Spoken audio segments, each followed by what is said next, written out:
ꯈꯨꯔꯨꯝꯖꯔꯤ ꯃꯌꯥꯝ ꯑꯩꯁꯦ ꯍꯧꯖꯤꯛꯁꯦ ꯑꯩꯈꯣꯏꯒꯤ ꯐꯤꯁꯔꯤꯗꯅꯦꯕꯀꯣ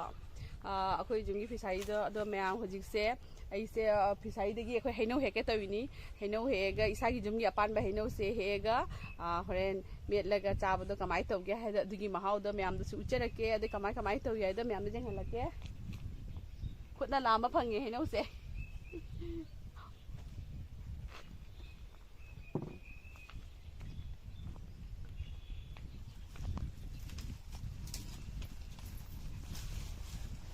ꯃꯌꯥꯝꯁꯦ ꯍꯩꯅꯧꯁꯦ ꯏꯁꯥꯒꯤ ꯌꯨꯝꯒꯤ ꯑꯄꯥꯟꯕ ꯍꯩꯅꯧꯅꯤ ꯑꯗꯣ ꯁꯤꯒꯩꯒꯤ ꯍꯦꯛꯆꯔꯦ ꯏꯁꯥꯒꯤ ꯌꯨꯝꯗ ꯄꯥꯟꯕ ꯍꯩꯅꯧꯒꯥꯏꯁꯦ ꯋꯥꯈꯜꯒꯁꯦ ꯍꯔꯥꯎꯋꯦꯕꯀꯣ ꯑꯗꯣ ꯃꯌꯥꯝꯗꯣ ꯃꯊꯪ ꯌꯦꯡꯍꯜꯂꯛꯀꯦ ꯍꯣꯔꯦꯟ ꯀꯃꯥꯏꯅ ꯇꯧꯏ ꯍꯥꯏꯗꯣ ꯌꯦꯡꯃꯤꯟꯅꯁꯤ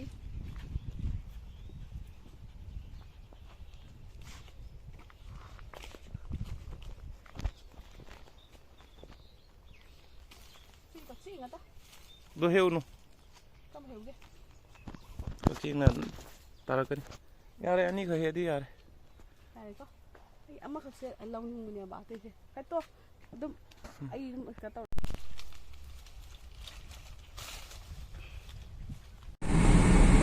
Hello ma'am hoise ai saka salak tare baroi sak amta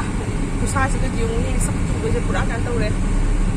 Kaya tawre kariya mama na ekdam chalo aina koi current se ni pura kara loi gina current se laktaba adu gi nusagi meisa se di khagi na hoji kan gi meisa se di alobi loire adu gi inverter se pura loire tha ba se current se lakta na pura loi mama na ngang se ekdam khang am da ngang se khanga ba ma inverter se da lei rabni ngang gi piron de gi adu gi masu do pa gi sa ba ju ba mama chalo aina talle tan bai se nusi na tan bani adoni akhoi na chatle sare haina mama ga papa ga na le hore du jam thati na nungai te wakhal chi ba joy mo cha joy adoni mya hoji se akhoi se aina ga haino go do na sai hek padu ba akhoi no din da ga dum cha na ba gi ke na tau ge tau ba do khang am dre sa ba se na baroi chak go da charak te mama na chak se cha ba se anga chung ga tau ro na pura tiffin na jo ma ga pura happy de khang để mẹ ông hồi chiều hồi giận đi người đi hàng tôi này tôi chắc tôi đi mẹ ông hồi chiều hồi giận là hồi chiều hồi đầu chúng tôi muốn chạy đi mẹ ông xem mình là cái tổng của chúng xe mẹ ông chiều này mà bạn kia biểu sẽ đi nuôi sai của sao sẽ phải ra ra nuôi xịt ra nhiều này बच्चा सिगा लाई जोए सिगा लाई जोए सामान नि ना लोए रे जोए बाबा नि कुसा से दी लोए मैं हुजी अचंग पतंगारी लोए कुसा से दी पानी कुसा से दी हाई ना काना दरे हाई तो तारे साबन लोए अदो मैं हुजी से इसी सक्सा ही को सक्का सादी बनी ना सक्सा रे सक्सा रे दुई थेंगसी कुसा से लोए हाई ना काना दरे ngồi đó mẹ rồi cũng thình là xí có khata nằm mẹ ấy sẽ sắc xa ba lối na cái nó tao về và con hạt sẽ hip pura hoa laga na sai por pa hino do ba sa hek pa do ba hino ji kitang pori he ba ba ado in pana chage me do me luai na ado do hujik se ai se hino se med ke ado do ai bi char we I chating di ya se kra kumma do mai ta ga ngang na to ba de gi chasalu badegi ado dona ai di sa re mai da ba du met pi ge me am du me mi na si me am ai por ko hino do si da lei de kala re ado do ai ji ma ku to ga me da ba ta ura ge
Mango, red mango. Tell me. No, no, no. Yeah.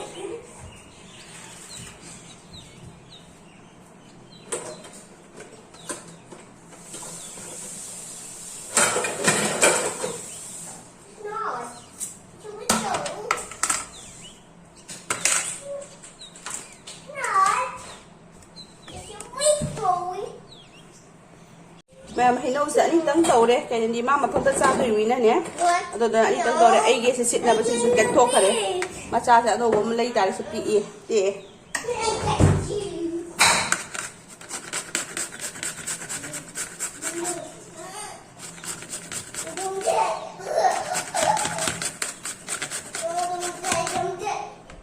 Ay sit na ba di loire, hinaw do siga lere, siga chini lere, morok, tum. Isa na pa chini chay thôi, bây giờ uống đây bà bắt thôi. Mẹ mày khai ra ghé.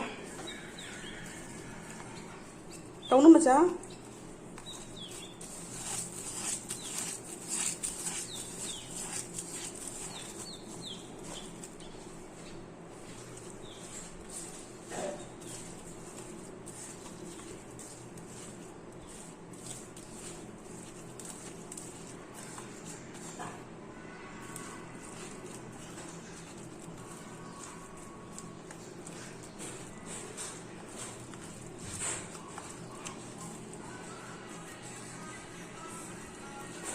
Asigaga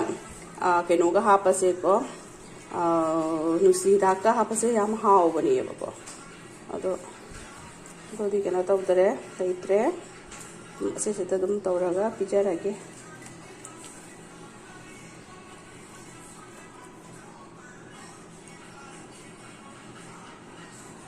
yam hinu me pase sigale ire ready hoina do how the mong di male but I charo ya si kumbani ne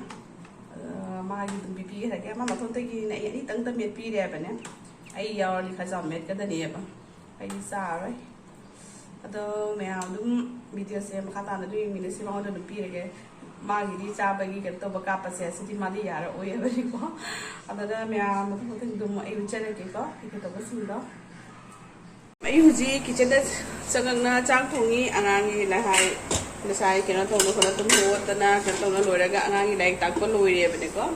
like tak pa loi re du gi di angang se heng dei di ne keno ni ba kari hai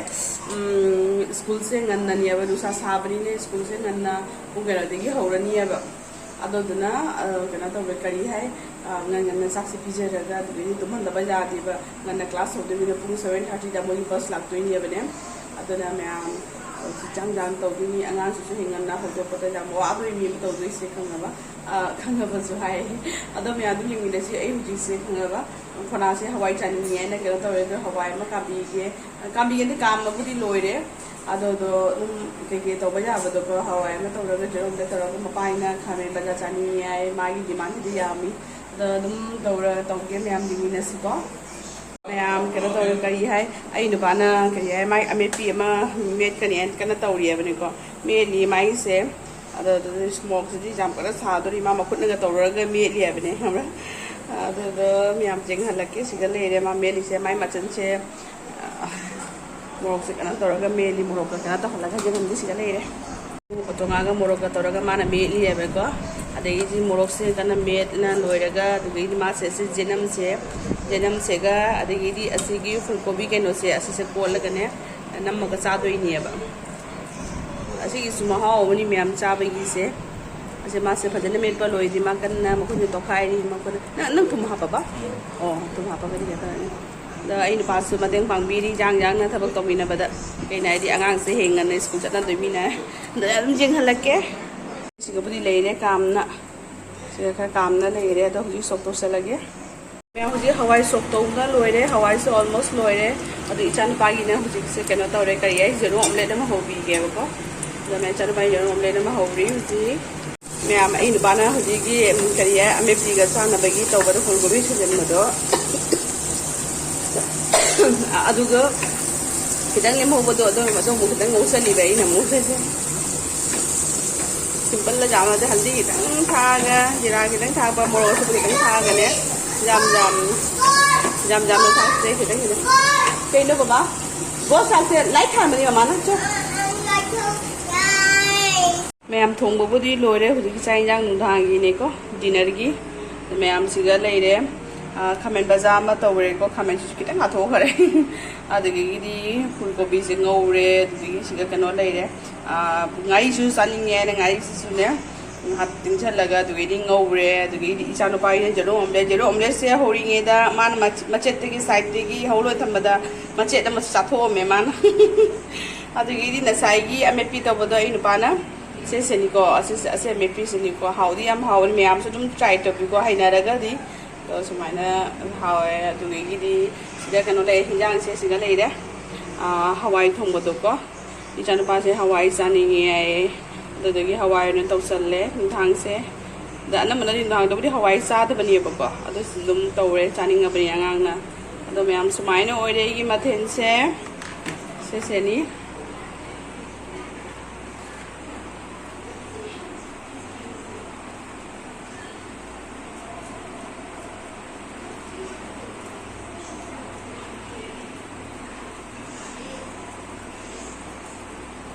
mèo chắc thùng rồi bên này gì sang là bên kia tàu rồi cái mèo dùng mà nó sẽ lòi đấy एकदम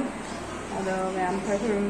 chắc thùng cái lời sẵn mà cái đi ăn thì tụi mình là bắt đầu cái ăn sẽ đi sẽ nụ thìn sẽ ăn tụi mình ra bên này và cái này đi nụ thìn tụi mua rồi cái mua sao bắt đầu rồi cái đang thịnh là mà tụi bên này nè rồi nụ thìn nó tụi mình đấy cái ngân nó sẽ đang chắc thôi cái tụi cái gì cái nó tàu rồi chắc thùng là bên kia tụi tàu rồi đang tắc nó nuôi nó tàu rồi đó thì anh đi bán nó sẽ không tiếng bằng bị đam mê coi như tàu mình là đấy cái gì sắc sẽ bây giờ cái mà sự rồi thì mẹ đó mình là chỉ có sắc xa rồi đấy mua thành là gì ấy thì sắc xa rồi đấy mua không được bắt đầu câu thôi khi tụi tôi kịp tao không phân thì mẹ đó mình là gì có mẹ cái tàu đấy chạy xin cha rồi đấy còn đừng có phèn đồ chẳng nghe gì này mẹ tụi nó bắt đầu cái chân nó bắt đầu tụi nó bắt đầu cái tụi mẹ nó xuống rồi đấy mèo tụi nó bắt đầu cái chân nó bắt đầu tụi mình lại cái tụi mình là gì mà gì cái nó đâu cái sắm gì đấy nè thôi nó phụ linh đâu mèo chân nó bắt đầu tụi mình bắt đầu cái mà sao lo tiếp tục lo ऐसी जे था भी रे ऐसी जाने हम कल लिखा तफल लगे तफल ले साइन हम में तो मैं ये माँ तुम लोग तो लगे आई तुम मगे आई मुझे ब्लैकेट छुपा का तुम मनी है हाँ मुत्ते से ब्लैकेट छुपो मुथत के मैं ahoy मैं हमने गुड नाइट है ना मो गोस का लेते ने मामा मैं है आई फजन हिपो आई तुम तो रगे hey morning दा फगनासी